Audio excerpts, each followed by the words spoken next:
것이 되면 좋겠습니다.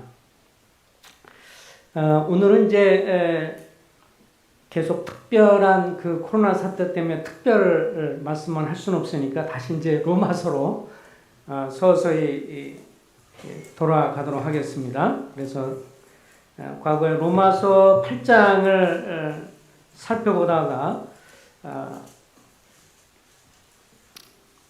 특별한 경우에 말씀들을 좀 살펴봤는데 오늘 로마서 8장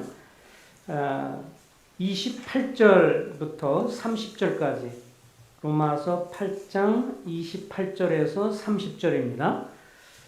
같이 한번 형제님들이 한 절 읽고 자매님들이 한 절 읽고 서로 교독을 하면서 30절은 다 같이 한번 읽어보겠습니다. 형제님들이 먼저 읽습니다. 시작. 우리가 알거니와 하나님을 사랑하는 자 곧 그의 뜻대로 부르심을 입은 자들에게는 모든 것이 합력하여 선을 이루느니라.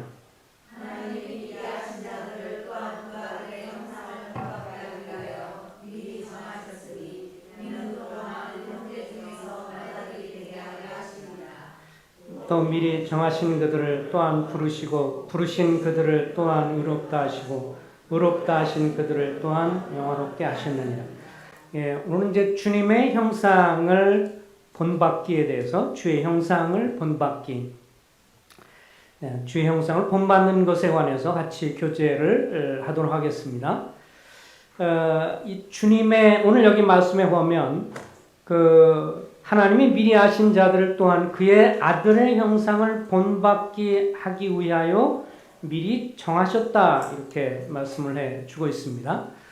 전에도 말씀을 드렸지만 하나님의 형상 또 다른 말로 하면 하나님의 닮은 꼴, 하나님을 닮아간다라고 하는 것은 도덕적인 측면에서의 닮음이죠. 어쨌든 하나님은 영이시고 그래서 어떤 인간의 몸으로 인간의 모습 아무래도 이제 나중에 주님 나라에 가서 주님 뵀을 때도 이상하지는 않으리라고 생각을 해요. 왜냐하면 어쨌든 우리가 주님의 형상대로 지음받은 존재이기 때문에 또 주님도 인간의 몸을 입고 이 땅에 오셔서 우리가 생각할 때 와 하나님이 이렇게 생겼어? 듣도 보도 못한 이상스러운 무슨 괴물처럼 그런 형상은 아닐 것이고 아마도 우리가 봤을 때 너무도 친숙하게 느껴질 그런 모습으로 이제 하나님 나라에서 천국에서 주님을 뵐 거라고 생각하는데 어쨌든 간에 여기서 주님의 형상을 본받는다라고 하는 것은 외적인 어떤 모습을 말하기보다는 도덕적인 성품, 도덕적인 이 측면에서의 담는 모습을 이야기를 해주고 있습니다. 골로새서를 열어보시기 바랍니다. 골로새서에 보면 골로새서 3장 골로새 3장에 보면 우리가 주님을 믿기 전에는 사단의 형상을 본받던 사람들이기 때문에 사단의 형상을 본받을 때의 모습에 관해서 5절 이하에 이렇게 말합니다. 그러므로 땅에 있는 지체를 죽이라 곧 음란과 부정과 사욕과 악한 정욕과 탐심이니 탐심은 우상 숭배니라. 이런 것들로 이것들로 말미암아 하나님의 진노가 임하느니라. 너희도 전에 그 가운데 살 때는 그 가운데 행하였으나 이제는 너희가 이 모든 것을 벗어버리라. 곧 분함과 노염과 악의와 비방과 너희 입에 부끄러운 말이라. 너희가 서로 거짓말을 하지 말라. 옛사람과 그의 행위를 벗어버리고 새사람을 입었으니. 그래서 우리가 옛사람 하나님을 믿기 전에 구원받기 전에 사단의 형상을 본받았을 때의 우리의 모습은 뭐냐? 주변에서 우리가 늘 보는 거죠. 믿지 않는 많은 사람들이 일상에서 가장 자연스럽게 나오는 것. 분노, 분함, 노염, 그리고 악의, 비방, 부끄러운 말. 아이들도 보면 그런 얘기를 하죠. 학교에서 아이들이 욕을 하지 않으면 이야기가 되지 않는다고 그래요. 욕으로 시작해서 욕으로 끝난다고 그러는데 이런 모습들이 하나님의 형상이 아닌 이 사단의 형상의 모습입니다. 그런데 10절에 새 사람을 입었으니 이는 자기를 창조하신 이의 형상을 따라 지식에까지 새롭게 하심을 입었다.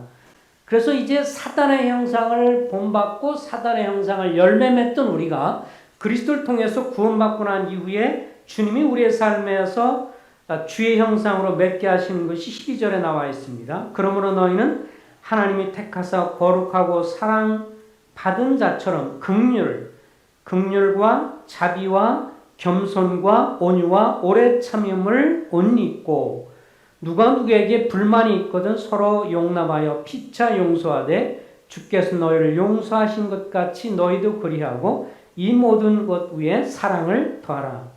이런 모습들이 여기에 긍휼, 자비, 겸손, 온유, 인내, 그리고 용서, 사랑 이런 것들이 하나님의 형상을 담는 모습인 것을 말씀을 해주고 있습니다.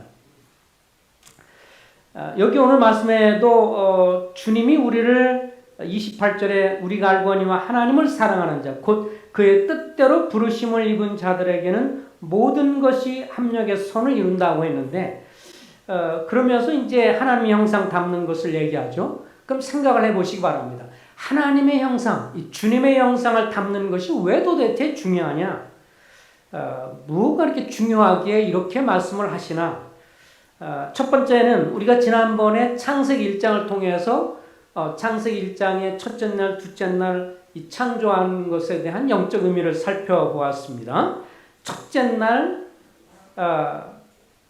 주님이 빛을 창조하신 것은 이 복음의 영광의 빛을 통해서 구원받고 둘째 날 주님이 이 궁창 하늘의 궁창 위에 있고 그래서 덮개를 만들어서 물덮개를 만들어서 대경관의 위에도 있고 아래도 있고 이런 물이 분리되는 것을 통해서 분리되는 삶 그리고 셋째 날 바다에서 육지가 나오게 됨으로 인해서 이 바다는 솟구쳐 나오는 어떤 우리의 욕망을 그리고 육지는 이제 오히려 밑에서 나와서 성령을 상징해서 육신의 소욕을 쫓지 않고 성령을 따라 사는 삶 그리고 넷째 날은 대기의 해와 달과 별들을 통해서 각 있는 자리에서 빛을 발하는 그래서 이제 구원받은 성도가 성장해 가면서 자기의 은사를 활용하는 것을 말씀을 드렸고요. 그리고 여섯째 날, 그리고 다섯째 날은 갑족 짐승을 만드시고 하나님이 번성하라, 배가하고 번성하라 이렇게 말씀하셔서 배가하는 것에 대해 살펴봤고 여섯째 날 하나님 뭐를 만들었어요? 하나님의 형상대로 사람을 만들었죠. 그러니까 첫째 날 만드신 것은 둘째 날을 위한 배경이 되고 둘째 날 만든 것은 셋째 날을 위한 배경이 되니까 이 첫째, 둘째 세계에서는 결국은 하나님의 형상대로 지어진 사람을 살기 위한 그런 모든 것을 준비가 되는 거기 때문에 이 만물 창조에 있어서도 하나님의 형상을 담는 것, 하나님의 형상대로 지음받은 사람 이것이 마지막에 나온다는 측면에서도 하나님의 주님의 형상을 담는 것은 중요하다라고 하는 것을 볼 수가 있습니다. 또 아까 겸손, 온유 그리고 인내라든지 또 용서라든지 사랑이라든지 이런 주님의 도덕적인 어떤 성품, 도덕적인 형상을 담는 것은 이제 결국은 성장해 가는 모습이고 성장한 모습인데 이 성숙한 모습을 성도들이 가져야 영향력을 더 미치고요. 세상에서. 그리고 주님을 영화롭게 하기 때문에 중요합니다. 우리가 주님을 더 닮으면 닮을수록 사람을 더 섬길 수 있고요. 주님을 닮지 않으면 자기중심적이지만 주님을 닮을수록 다른 사람 중심이 되고 지난주에도 살펴봤지만 김영석 교수처럼 사람은 사랑하기 때문에 행복한 것이고 사랑하는 것이가 의미 있는 것이고 자기를 위한 삶은 남는 게 없다고 그러고 다른 사람을 위해서 베풀고 관용을 베풀고 돕는 삶이 진정으로 남는 삶이다. 이런 모습을 우리가 살펴보았는데 영적으로 성장해야 다른 사람한테 영향력을 미치게 되고 그리고 주님께 영광을 돌릴 수가 있습니다. 마태복음 5장에 보면 세상을 향한 영향력 속에서 뭐라고 그랬어요? 너희는 세상의 소금이다. 또 세상의 빛이다 이렇게 말을 했어요. 주님을 닮고 주님과의 교제 가운데 있어야 세상의 소금으로서 맛을 낼 수가 있잖아요. 이 음식을 만들어 놓고 너무 짜도 문제지만 먹을 수가 없지만 너무 싱거워도 사실 먹을 수가 없어요. 적절히 간을 내서 음식에 적절한 간이 배고 있어야 맛있는 것이지 전혀 간이 돼 있지 않으면 음식 먹기가 너무 힘들잖아요. 근데 주님이 우리를 향해서 세상의 소금이다. 그래서 맛을 잃으면 이렇게 말을 했어요. 그래서 소금에서 강조하는 것은 뭐 부패 방지 뭐 이런 것도 있지만 더 강조가 되는 것은 본문에서 세상의 소금이다라고 할 때는 것은 맛을 강조합니다. 그래서 경우에 합당한 말을 하고 경우에 합당한 말을 언행을 하고 경우에 합당한 말을 하고 행동을 하고 그래서 사람들 사이에서 골고루 맛을 내서 정말 살맛 나는 세상을 만들고 살맛 나는 교회를 만들고 서로를 향해서 격려와 힘이 되게 하는 그런 시기적절한 말들 이것은 세상의 소금이에요. 집안의 소금이요 교회의 소금이요 믿지 않는 사람을 향해서 소금의 역할을 하는 것 그것은 맛을 내는 그런 사람의 삶을 이야기합니다. 그리고 세상의 빛이라고 할 때 그것은 세상 가운데에서 하나님의 빛깔을 드러내서 오색무지개 혹은 뭐 일곱색깔 무지개로서 같은 태양빛을 받았지만 다양한 그런 모습을 비춰 주어서 세상 사람 가운데 주님이 어떤 분인가 하는 것을 드러내는 측면에서도 세상의 빛이다. 이건 영적으로 우리가 성장해야 영적으로 주님을 닮아야 이런 영향력을 미칠 수 있기 때문에 주님을 닮는 것은 중요합니다. 그리고 또 세 번째는 주님의 형상을 닮는 것이 왜 중요하냐면 성도들 향한 주님의 어찌 보면 궁극적인 뜻이기 때문에 그렇습니다. 오늘 말씀을 한번 보십시오. 28절에 보면 여기에 우리가 알거니와 하나님을 사랑하는 자 곧 그 뜻대로 부르심을 입은 자들에게는 모든 것이 합력해 선을 이루느니라. 주님의 뜻 가운데 부르심을 받은 성도의 또 다른 특징을 뭐라고 말하는 줄 아세요? 여기 20절 초반에는 28절 초반에는 하나님을 뭐 하는 사람이에요? 일반적으로 이 구절을 읽을 때 우리는 주님의 뜻대로 부르심을 받은 우리는 모든 것이 합력해 선을 이룬다라고 거기에 초점을 많이 맞추지만 하나님의 뜻대로 부르심을 받은 사람의 특징이 뭐냐? 하나님을 사랑하는 사람이다. 이렇게 묘사를 해주고 있습니다. 구원받은 사람은 누구냐? 하나님을 사랑하는 사람이다. 구원받은 사람은 하나님의 뜻대로 부르심을 받은 사람이고 또 그 사람은 하나님을 사랑하는 사람이다. 이렇게 묘사를 해주고 있어요. 그런 사람들에게 주어진 약속은 뭐예요? 모든 것이 합력해서 우리 삶에 일어나는 모든 것이 합력해서 무엇을 이루어요? 선을 이룬다. 선을 이룹니다. 그러면 그 선이 뭐냐? 29절에 성경 해석에서 중요한 것은 문맥에 따른 해석이죠. 좌우 문맥 속을 살펴보면서 해석을 하는 겁니다. 그래서 앞에서 선이라고 그럴 때 의미는 뭐냐면 29절에 설명합니다. 하나님이 우리에게 허락한 모든 것이 선을 이루는데 그 선이라는 것이 뭐냐? 29절. 하나님이 미리 하신 자들 또한 그 아들의 형상을 본받는 것이다. 이렇게 말해주고 있어요. 그러니까 쉽게 정리하면 하나님이 여러분과 나의 삶에 일어나는 모든 것들은 하나님의 궁극적인 선, 곧 주님을 닮는 것을 위해서 다 동역을 하고 협력하기 위해서 우리에게 허락되는 것이다. 이렇게 말씀을 해주고 있습니다. 근데 30절에 보면 이 약간 교리적인 측면에서요. 하나님이 우리와 상관없이 전적으로 다 행하신 것에 대한 언급이 나옵니다. 30절에 우리를 구원하기 위해서 우리를 어떻게 하셨어요? 미리 정하셨다. 예정하신 거예요. 예정하셨어요. 여러분과 나를 구원받기로 예정을 하셨어요. 이거 얼마나 놀라운지 모릅니다. 우리가 구원받은 것은요. 저절로 어쩌다가 그리고 주변 사람이 전도했지만 어쩌다가 이렇게 된 것이 아니고 하나님의 영원한 섭리 가운데 우리를 예정하셔서 구원받게 하셨습니다.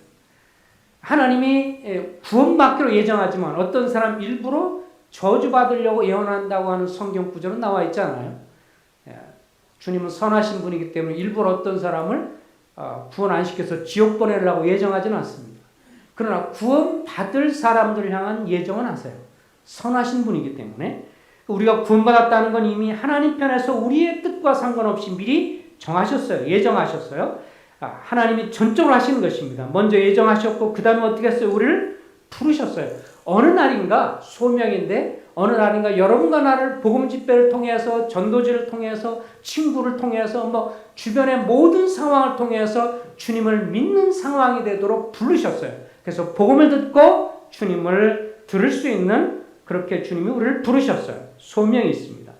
그래서 그것을 우리가 듣고 나서 주님을 믿게 됐을 때 우리를 어떻게 하셨어요? 우리를 의롭다고 하셨어요. 그래서 칭의, 의롭다고 칭해 주신 겁니다.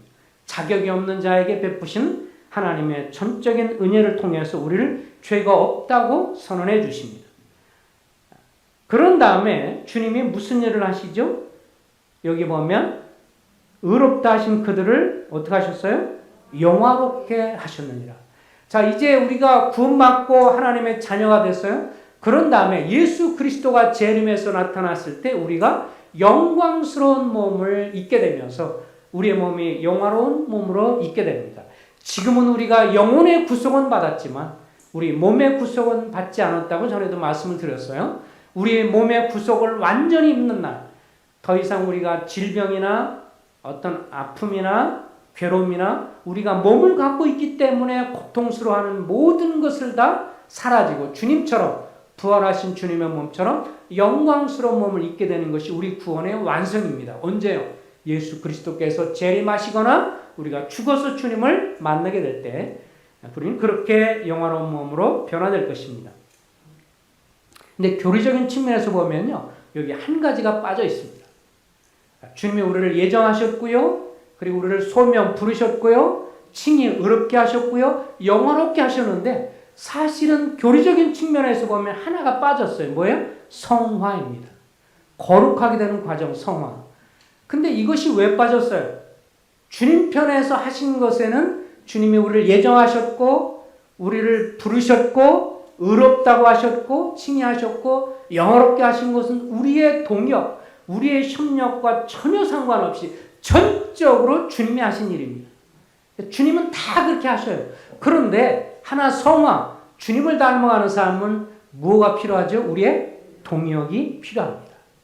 성령께서 우리 안에 소원을 주고 역사하실지라도 내가 성령을 따라 순종해야 성화가 되는 것이지, 주님이 아무리 우리 속에 감동 감화를 주셔도 내가 거절하고 불순종하면 성화가 되지 않습니다. 주의 형상 담는 것은 되지 않습니다. 그렇기 때문에 여기 말씀에 보면 다 30절에 주님이 하시는 일은 절대적으로 다 기록하고 있지만 우리와 함께 동역이 되는 주의 형상을 본받는 것에 관한 언급은 빠져 있습니다. 오히려 29절이 그것을 말하고 있죠. 그 아들의 형상을 본받는 것. 그래서 이 주님의 형상을 본받는 것은 그래서 중요합니다. 모든 것은 다 주님이 하셨지만 성화는 함께 동역이 돼야 하기 때문에 여러분과의 적극적인 협력이 있고 순종이 있어야 우리가 변화되기 때문에 그렇습니다. 자, 근데 주님이 이제 한번 생각을 해보겠습니다. 주님이 우리를 하나님께서 우리를 주님의 형상으로 본받게 하는 그런 삶에서 사용하시는 교재가 한 3가지 정도가 있습니다. 따라서 해보십니다. 첫 번째는 주님의 말씀입니다. 두 번째는 주님의 환경을 통해서, 어려운 환경을 통해서 우리를 빚어가십니다. 세 번째는 까다로운 사람들을 통해서 우리를 빚어가십니다. 먼저 이제 주님의 말씀을 통해서 우리를 빚어가시는 것에 관해서 잠깐 말씀드리겠습니다. 디모데후서 3장 16절 17절에 보면 모든 하나님의 말씀은 하나님의 감동으로 되는 것으로 교훈과 그다음 뭐예요? 책망과 바르게 함과 의로 교육하기에 유익하다고 그랬어요. 모든 하나님의 말씀은 하나님의 감동으로 되었기 때문에. 그래서 우리가 길을 갑니다. 말씀을 따라 순종하는 길을 가다가 범죄하고 사단의 유혹을 받고 육신의 유혹을 따라서 범죄하게 되고 넘어지면 교훈받다가 넘어져서 떨어지게 되면 하나님 말씀이 책망을 합니다. 그죠? 우리가 길을 가다가 순례길을 가다가 죄를 짓고 잘못하게 되면 주님이 말씀을 통해 책망을 합니다. 또 성도를 통해서 인도를 통해서 책망이 있고요. 그래서 교훈을 받다가 책망을 받아서 어떻게 그 다음에는 주님이 하시는 일이 뭐예요? 교훈과 책망과 바르게 합니다. 주님이 책망을 통해서 우리가 회개하고 돌아오면 바르게 하게 됩니다. 바르게 되죠. 바르게 돼서 다시 의로 교육해서 올바른 길을 다시 가게 됩니다. 우리가 이 길을 계속 이런 식으로 사이클로 가게 되죠. 순종에 계속 신앙생활을 하다가 잘 교훈받고 따라가다가 순종하지 않고 불순종하면 주님이 말씀을 통해서 우리를 책망하시고 책망해서 거기서 돌이켜서 바르게 하셔서 다시금 의의 길로 다시 가도록 하시고 이와 같은 일을 우리를 이끌어 가시는 것을 봅니다. 자, 고린도후서 3장에서는 우리가 자주 살펴보는 말씀이지만 고린도서 3장에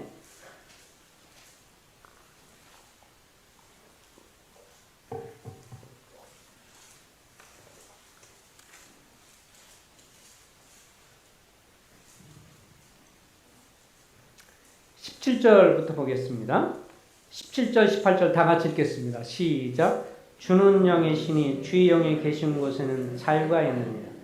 우리가 다 수건을 벗은 얼굴로 거울을 보는 것 같이 주의 영광을 보매 그와 같은 형상으로 변하여 영광에서 영광에 이르니 곧 주의 영으로 말미암으리라. 예, 주님은 영이시기 때문에 주의 영이 계신 곳에는 자유함이 있습니다. 여기 보니까 우리가 거울을 보는 것처럼 주님의 말씀 속에서 주님의 영광을 보게 되면 우리가 주님과 같은 형상으로 변화되어서 영광에서 영광이 이른다 이렇게 말씀을 해주고 있습니다. 그래서 우리가 계속 경건의 일기를 개인 경건의 시간을 갖는 것을 자꾸 말씀드리는 것은 우리가 개인적으로 하나님의 말씀을 통해서 처음에 뭐를 살펴본다고 했죠? 하나님이 어떤 분이냐?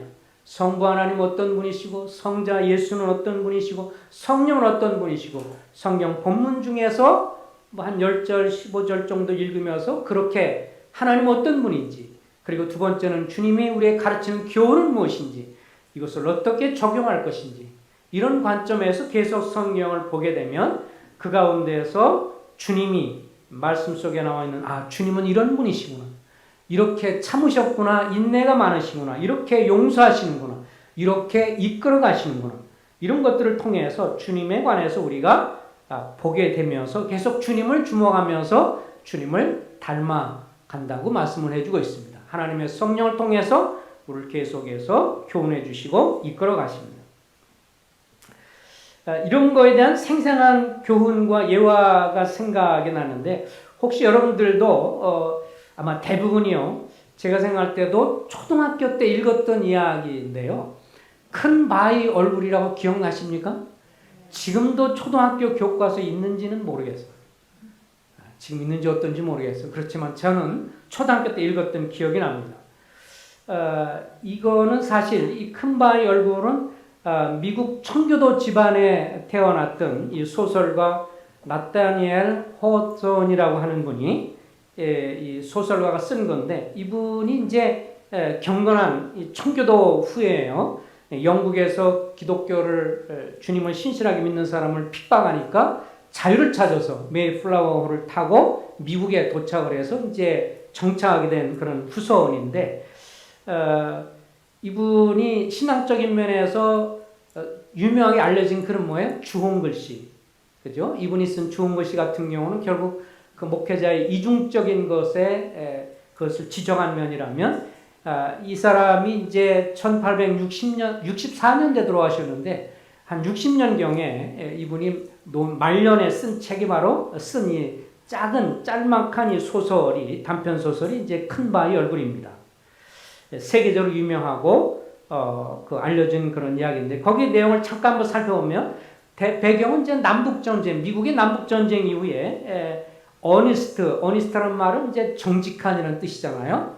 이 정직한이라는 이름을 가지고 있는 이 소년이 어머니로부터 자기 고향에 있는 그 바위 언덕에 새겨진 큰 바위 얼굴을 닮은 사람이 태어나서 훌륭한 인물이 될 것이다. 이런 전설이 있다는 것을 듣습니다. 이 아이는 그것을 정말 믿어요. 그러면서 그 어린 시절부터 청년, 장년, 노년의 길까지 계속 그것을 생각하면서 그런 분이 한없이 멀리서 보면 그냥 가까이서 보면 그냥 바위지만 멀리서 보면 굉장히 자유로운 그런 모습을 갖고 있는 바위의 얼굴의 모습인데 이 자애로운 미소, 그 다음에 그 웃는 얼굴, 미소 이런 자유로운 모습을 보여주는 걸 통해서 이런 사람이 정말 나타나기를 소망하면서 자기도 그 큰 바위 얼굴처럼 어떻게 그렇게 될 수 있을까를 늘 바라보고 사모하면서 살아갑니다. 많은 세월이 흘러서 이제 시간이 지나갔을 때 자기 그 고향에 그 계곡에 있는 그 마을 출신 중에서 아주 돈 많은 부자가 나오게 되는데 그래서 이제 이 사람이 정말 그 큰 바위 얼굴을 닮은 사람인가 보다 이렇게 생각했는데 실망스러운 모습이 나타나게 되고 또 같은 고향 출신이면서 여러 전투에서 승리한 전쟁 영웅 장군이 나타나게 되지만 그도 역시 가만히 살펴볼 때 뭔가 모자라다는 것을 이렇게 느끼게 되고 나중에 또 고향 출신 말 잘하는 위대한 정치인이 나타나는데 그도 살펴보니까 실망스러운 모습을 보게 됩니다. 그런 사이에 이 평범한 농부이면서 시골 사람이 이 사람은 자애와 진실, 사랑을 전파하는 설교자가 됩니다. 그래서 계곡에서 그가 설교를 하면 마을 사람뿐만 아니라 주변 사람들이 와서 듣게 되고 많은 사람들이 찾아오게 되었습니다. 어느 날 그의 설교를 듣기 위해 찾아온 시인이 이 어니스트라고 하는 정직한 사람이라고 하는 이름을 가진 이 사람이 설교하는 모습을 보게 되는데 이 시인이 이렇게 감탄하면서 이 소설 속에 나와요. 무엇인가 말하려고 어니스트가 잠시 생각에 잠긴 그 순간 어니스트의 얼굴에는 기품 있는 표정이 나타나며 어찌나 자애가 사랑이 깃들어 있든지 시인은 순간적으로 팔을 번쩍 들면서 외치는 거예요. 다른 청중을 향해서 보세요. 저기를 보세요. 어니스트 씨가 바로 큰 바위 얼굴을 닮은 사람입니다. 이렇게 얘기하면 사람들한테 이제 이 어니스트를 주목합니다. 그러지만 설교를 다 끝나고 집으로 돌아가면서 이 어니스트는 정작 이렇게 생각합니다. 지금은 우리가 그 큰 바위 얼굴 닮은 사람은 보지 못하지만 앞으로 분명하게 더 훌륭하고 나은 그런 큰 바위 얼굴을 닮은 사람이 나타날 거야. 그것을 소망하면서 길을 가고 있는 것으로 이야기는 끝이 납니다. 사실 이제 이분이 이제 신앙을 알고 있는 분이고 주님을 알고 있는 사람이기 때문에 이 우화적인 이야기를 통해서 교훈하고자 하는 것은 사람의 위대한 가치는 돈이나 명예나 권력이나 어떤 이런 세속적인 것이 아니라 큰 바위 얼굴 같은 주님을 계속해서 주목해 보므로 자기의 삶을 반성하고 계속 주님을 믿음의 주 온전케 하신 이인 주님을 계속 주목하면서 자기 자신을 살펴보고 자기의 말과 행동을 살피고 또 반성을 하고 그러면서 주님을 닮아갈 때 그것이야말로 주님을 닮은 사람의 모습이라는 것을 교훈하기 위해서 사실 이 소설을 쓴 것입니다. 우리가 이 땅을 사랑하면서 그 어떤 것보다도 먼저는 주님의 말씀 속에서 주님을 볼 때 그래서 그것을 다른 사람을 위해서 보는 게 아니라 말씀을 통해 누구를 지적하는 것이 아니라 자기를 끊임없이 돌아보고 내가 이 말씀을 비춰봤을 때 잘못한 것은 회개하고 돌이키고 자백하고 또 합당한 것은 붙들고 그러면서 자기 자신을 살피고 자기를 반성하고 자기를 주목하고 나갈 때 어느샌가 자기도 모르지만 주변 사람이 뭐로 봐요? 정말 작은 예수다 이렇게 여겨준다고 하는 것이죠. 뿐만 아니라 주님은 두 번째로 우리의 어려운 환경을 통해서 주님의 형상을 본받게 하십니다. 잠깐 고린도후서 베드로 전서입니다. 예, 죄송합니다. 베드로 전서 5장을 잠깐 보겠습니다. 베드로 전서 5장에 보면 5장 10절 말씀에 다 같이 한번 읽어보겠습니다. 베드로전서 5장 10절 자, 시작 모든 은혜의 하나님 곧 그리스도 안에서 너희를 부르사 자기의 영원한 영광에 들어가게 하신 이가 잠깐 고난을 당한 너희를 친히 온전하게 하시며 굳건하게 하시며 강하게 하시며 털을 견고하게 하시며 예, 사도 베드로가 당시에 말했던 고난은 그냥 우리처럼 더 이렇게 가벼운 정도의 고난은 아니고 더 심각한 고난이었습니다. 왜냐하면 핍박이 있을 때였기 때문에요. 어쨌든 간에 주님이 우리를 빚어가시는 이 도구가 하나님의 말씀 속에서 주님을 볼 때 우리를 주님의 형상으로 빚어가시고, 두 번째는 어쨌든 우리가 원하지 않는 힘든 상황들, 어려운 일들, 고난을 통해서, 어려운 환경을 통해서 주님을 닮아가게 하십니다. 여기서 잠깐 고난을 당한 너희를 온전하게 하시며 굳건하게 하시며 강하게 하시며 터를 견고하게 하시리라. 우리가 지난 세월을 이렇게 지나가면 많은 분들이 다 그렇지만 인생을 뭐 50년, 60년, 70년, 80년 혹은 90년 인생을 살면서 대부분 사람들이요, 옛날을 회고할 때, 옛날을 돌이키면서 얘기할 때 가장 인상에 남고 자기의 교훈된 시기는 좋은 시절이었을까요? 고생스러운 시절이었을까요? 대부분들이 고생스러운 시기였습니다. 그때 당시는 힘들고 어렵고 정말 어려웠지만 그런 가운데 시간이 지나서 보면 그게 자기 인생에 뭔가 의미 있는 교훈을 많이 주었다는 것, 자기를 성숙했다고 하는 것을 알게 됩니다. 배를 굶어보고 먹을 것이 없어서 정말 굶어본 사람이 뭘 알아요? 배고픈 것을 알고, 그래서 배고픈 또 다른 사람을 이해하고 도와줄 수가 있습니다. 가난해 본 사람이 가난한 사람의 심정을 알고 돌봐주게 되는 것이죠. 그리고 어렵고 고통스러운 시간을 경험한 사람이, 또 살아가면서 많은 시련과 어려움을 당한 그런 일을 겪은 사람이 또 어렵고 힘든 그런 사람을 위로하며 격려할 수가 있습니다. 왜냐하면 그런 고난이 우리를 온전케 빚어가는 역할을 하기 때문에 그렇습니다. 근데 이 고난과 어려움을 당할 때 늘 강조하는 것이만 두 가지 반응을 하는 것입니다. 우리는 둘 중 하나를 선택합니다. 부정적인 반응을 하는 것이죠. 그래서 그에 대해서 원망하고 불평하고, 나는 왜 이 모양일까? 내 인생은 왜 이럴까? 내 부모는 왜 그렇게 별로 못 살았을까? 남들처럼 금덩어리 하나 좀 남겨주지. 남들처럼 뭐 하나 좀 좋은 거 하나 남겨놓지. 왜 가난을 나에게 대물림 시켰을까?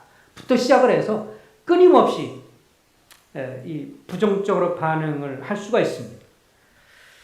근데 그렇게 해서 남는 것은 하나도 없습니다. 내 인생은 더 비참해지고 더 어려워집니다.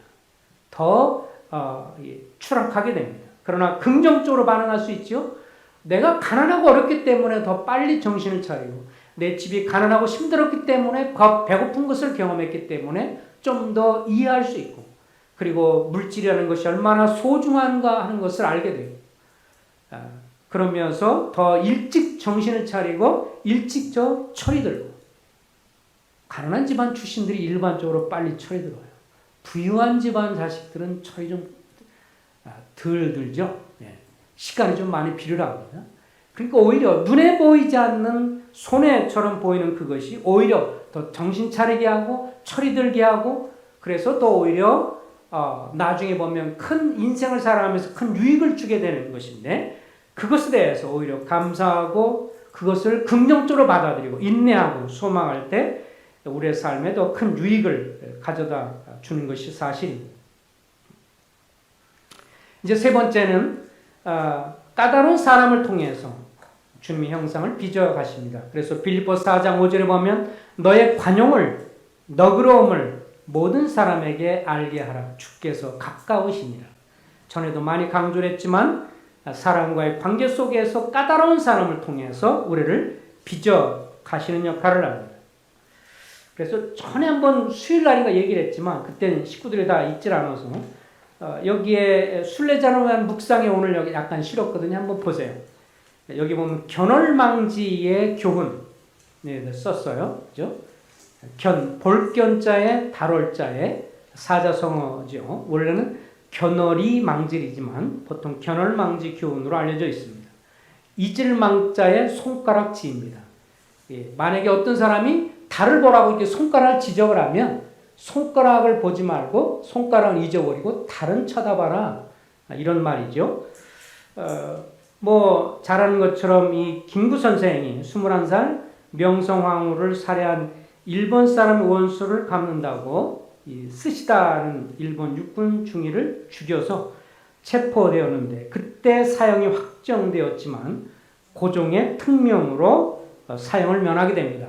그때 당시에 보면 역사적으로 보면 최초로 이 왕실 우리의 이 뭡니까 왕실에 고종이 있는 왕실에 경복궁에 인천에 이제 그때 그 감옥이 있었는데 직통 전화가 이렇게 생겼대요. 일본에서 아마 들어왔던 것 같은데 그래가지고 전화를 걸어서 그때 사형 날짜가 정해졌는데 고종 황제가 전화를 해가지고 김구를 죽이지 말아라 풀어줘라 이렇게 전화 통화를 내용을 통해서 이제 죽이지 말라고 해서 그가 사형은 면하게 되는데 일본 사람들이 그걸 쉽게 안 풀었죠. 이렇게 저렇게 핑계 대면서 안 풀어주고 막 그러니까 결국은 주변 사람의 권유에 의해서 몰래 탈옥을 합니다. 그런 다음에 저 공주로 충남으로 내려가서 마곡사라는 큰 절이 있어요. 거기에 숨어서 이제 중이 승려가 되게 결심하고 거기서 숨어서 살려고 합니다. 근데 자기도 마음에 결심하라고 나름대로 애국을 한다고 하는 김구 청년한테 아주 까다로운 이 선배 중이 그냥 낮이고 밤이고 괴롭히는 거예요. 너무도 괴롭히니까 열불 받아가지고 어떤 결심하냐면 그래 내가 너를 죽이고 나도 죽겠다. 이 작심을 하고 하도 이게 꼰대질을 하고 선배질을 했으니까 조금 일찍 자기가 승려가 됐다고 계속 자기를 시키고 계속 후달기니까 죽이고 나도 죽겠다고 그래서 마지막 죽을 각오를 하고 그러다가 그래도 주지 스님한테 얘기나 해야 되겠다. 그때 이때 주지 스님이 하신 말씀이 이제 유명한 이거예요. 견월망지. 그러니까 이제 이렇게 쉽게 풀었으면 좋습니다. 나를 까다롭게 하고 나를 괴롭히고 나를 힘들게 하는 사람이 하는 말과 언행 중에서 다 9가지는 틀려도 1가지는 옳다는 거예요. 그러니까요. 이게 사실입니다. 나를 괴롭히고 어렵게 하고 나를 힘들게 하는 직장이든 어디든지 항상 사람은 있는데 나를 굉장히 괴롭게 하고 어렵게 하는 사람의 말 중에서도 다 거짓말이라도 그 중에 10개 중에 1개는 진실이래요. 보통은요.